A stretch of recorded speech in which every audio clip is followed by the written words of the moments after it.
DPR. Ini kita bukan ngitung Dewan Perwakilan Rakyat ya, bukan. Halo, Assalamualaikum warahmatullahi wabarakatuh. Balik lagi ke channelku, Cornella Channel. Nah, kali ini aku mau jadi guru matematika, guru akuntansi, atau guru apalah. Aku kali ini mau ngajarin berhitung, tapi berhitungnya beda ya. Aku mau ngitung harga wajar suatu saham. Nah, kalau biasanya di videoku sebelumnya aku pernah bahas cara analisa fundamental, baik itu di TikTok, Instagram, maupun di YouTube, tentang gimana ngelihat PER, PBV, terus EPS, dividen, ROE, dan segala macam. Tapi teman-teman belum tahu kan cara ngitungnya gimana biar dapat angka segitu di RTI Business. Nah, jadi kali ini aku mau ngajarin cara ngitung harga yang tertera di RTI Business.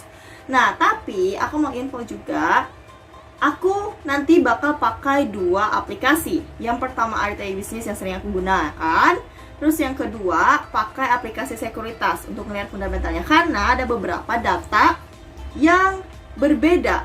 Nah, sebenarnya kalau untuk lebih akurat untuk menghitung harga wajar saham ini, kita bisa hitung dari laporan keuangannya. Kalian bisa download di www.idx.co.id.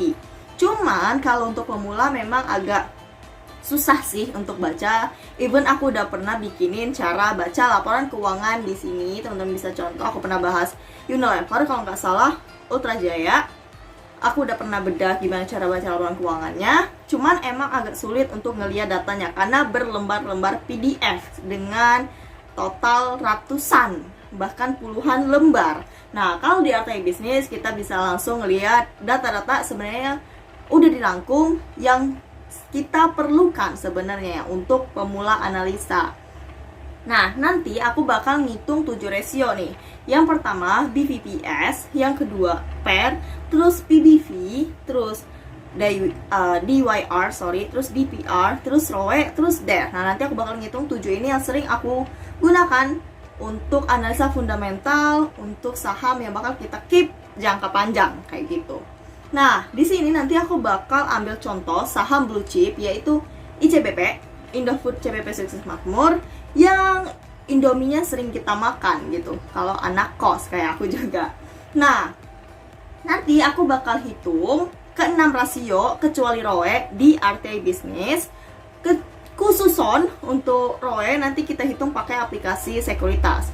Karena tadi balik lagi ada beberapa data yang berbeda gitu. Karena emang sebenarnya untuk fundamental ini diupdate bisa per hari, per bulan, per minggu. Cuman mungkin ada keterlambatan atau segala macam kayak gitu. Nah, mari kita ke rasio yang pertama. Kalau teman-teman mau langsung belajar, teman-teman siapin aja aplikasi, terus sambil catat juga biar langsung bisa.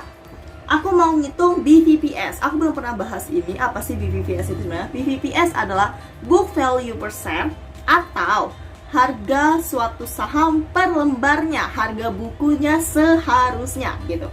Kalau kita tahu nih, harga ICBP sekarang itu adalah 8.475 per lembar saham. Nah, cuman apakah harga tersebut udah harga seharusnya atau belum? Nah, di sini kita nanti cara ngitungnya.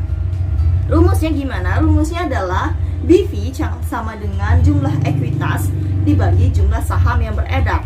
Nah, untuk jumlah ekuitas ini kalian teman-teman langsung lihat di RTI Business di bagian cash static, bagian equity, masukin angkanya adalah 32,83 triliun. Terus untuk jumlah saham yang beredar, teman-teman bisa lihat sebelahnya profile bagian jumlah saham tracer itu di 11,66 triliun. Jadi dibagi dan ketemulah harga seharusnya ICBP ini adalah 2.815 rupiah per lembar sahamnya. Nah, itu harga wajarnya atau seharusnya gitu. Dan kalian bisa cek juga di RTI Business di bagian cash static di bawah di BVPS ada juga udah tertera sebenarnya harga seharusnya ICBP tersebut. Dan sama kan ya. Nah, jadi udah clear untuk cara hitung BVPS adalah dengan rumus BV sama dengan jumlah ekuitas dibagi jumlah saham yang beredar. Nanti ketemu itu harga seharusnya. Nah, Terus yang kedua, kita masuk ke PER. PER ini udah sering aku bahas banget. Jadi ini adalah price earning ratio atau harga wajar suatu saham terhadap laba yang dihasilkannya. Jadi harganya ICBP sekarang tuh sebenarnya sebanding nggak sih dengan laba yang dihasilkannya, kayak gitu. Kalau PER-nya dari CBP ini adalah 15,35 kali. Gimana sih cara ngitungnya? Cara ngitungnya itu adalah rumusnya PER sama dengan harga saham terakhir per sesi kemarin. Kalau ini teman-teman nonton weekend, harga Jumat kemarin sesi 2 dibagi EPS-nya.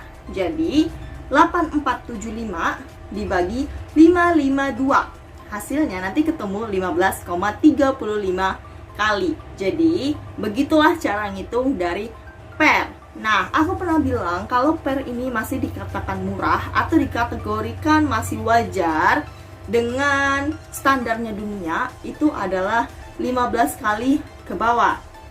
Nah, kali CBP ini dia 15,35 kali, jadi masih masuk kategori wajar lah. Terus kita lanjut yang ketiga. Yang ketiga, kita ngitung PBV. PBV ini apa sih? PBV ini adalah price book value atau harga wajar saham ICBP ini terhadap modalnya dia. Jadi harganya dia sekarang tuh udah sesuai dengan modalnya dia belum sih? Kayak gitu. Nah, kalau di RTI Bisnis, PBV-nya itu udah 3 kali. Dan gimana sih cara ngitungnya biar bisa dapat 3 kali? Rumusnya harga saham terakhir juga atau harga saham terbaru dibagi BVPS yang pertama tadi yang udah kita cari. Jadi harga sahamnya 8475 dibagi 2815. Jadi nanti ketemulah 3,01 kali.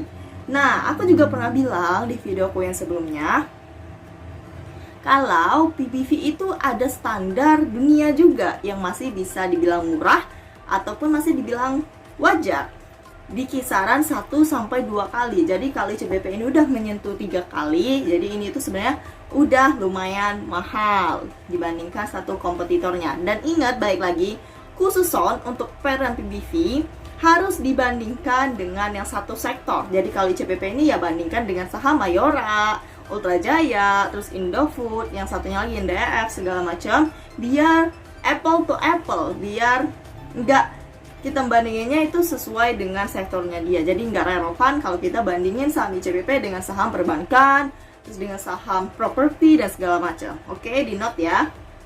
Nah, udah.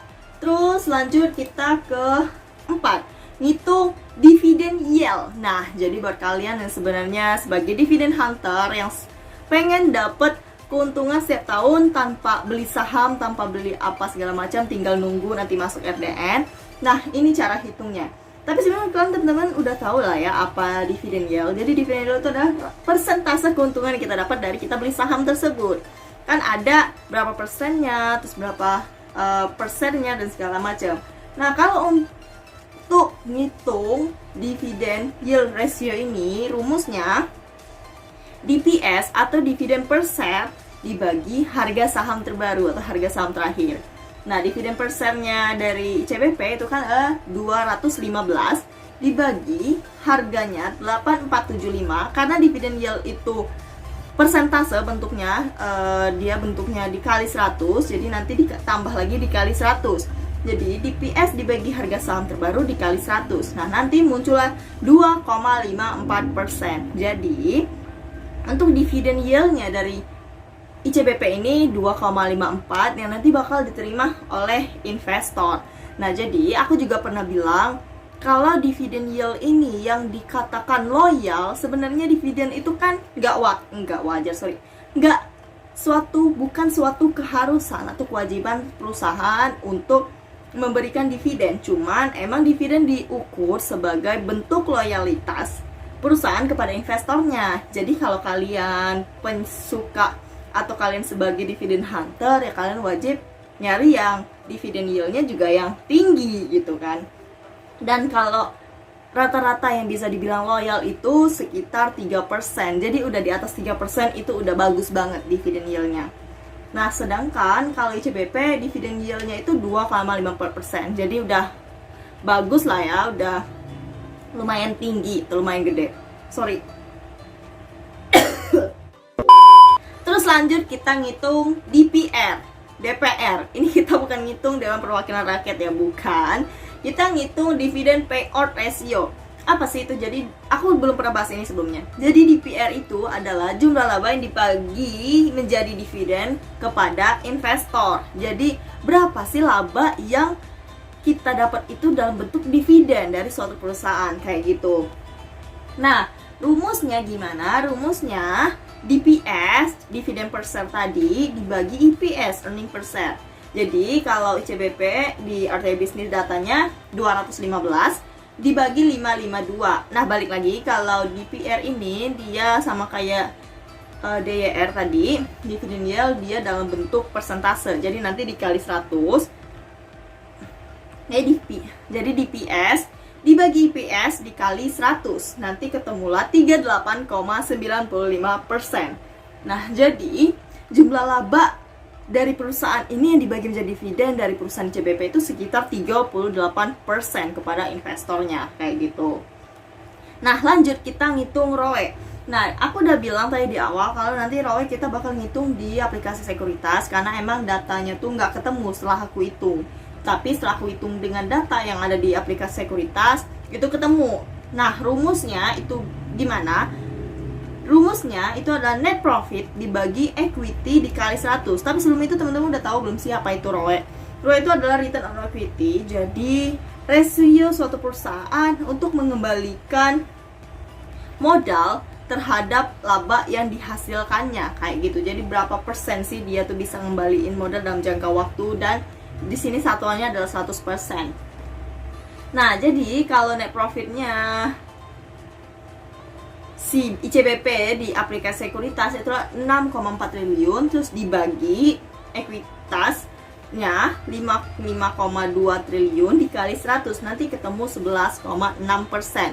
Nah, aku juga pernah bilang kalau khusus ROE ini juga ada standar dunia, masih bisa dibilang bagus gitu. Karena kalau ROE itu makin tinggi makin bagus sebenarnya, dan 25%. Kalau ROE-nya 25% itu udah dikatakan bagus manajemennya, kayak gitu. Nah, aku lupa kalau PDPBV makin kecil makin bagus, tapi kebalikannya kalau ROE makin tinggi makin bagus. Nah, terus lanjut kita ngitung DER. DER ini adalah hutang, debt equity ratio dari saham ICBP. Tapi kita balik lagi, kita ngitungnya ke RT Bisnis saja biar lebih gampang. Nah, teman-teman tinggal hitung aja, rumusnya itu liability atau hutang, total hutang yang dipunyai CBP dibagi equity terus dikali 100. Nah, ketemu nanti 5432 triliun dibagi 32,83 triliun dikali 100, dan ketemulah hutangnya adalah 165%. Nah, kalau hutang ini ya jelas lah ya, makin kecil makin bagus, namanya juga hutang gitu, apalagi ini saham yang kita beli. Nggak mungkin kalau kita mencari saham, kita nyari saham yang hutangnya gede gitu. Nah, jadi kalau hutang ini masih bisa dibilang sedikit, itu kalau masih di bawah 100% atau masih di bawah 1 kali modalnya dia. Nah, sedangkan ICBP udah menyentuh hampir 2 kali lipat modalnya dia. Oke, sekian video dari aku. Semoga videonya bermanfaat. Jangan lupa like, comment, and subscribe. Jangan lupa share juga biar teman-teman yang lain yang belum paham cara ngitungnya biar bisa tahu juga. Dan buat kalian yang belum subscribe ya, karena subscribe itu gratis. Terus buat kalian subscriber baru, selamat datang di channelku. Dan oke, segitu aja. See you on my next video. Bye bye. Wassalamualaikum warahmatullahi wabarakatuh.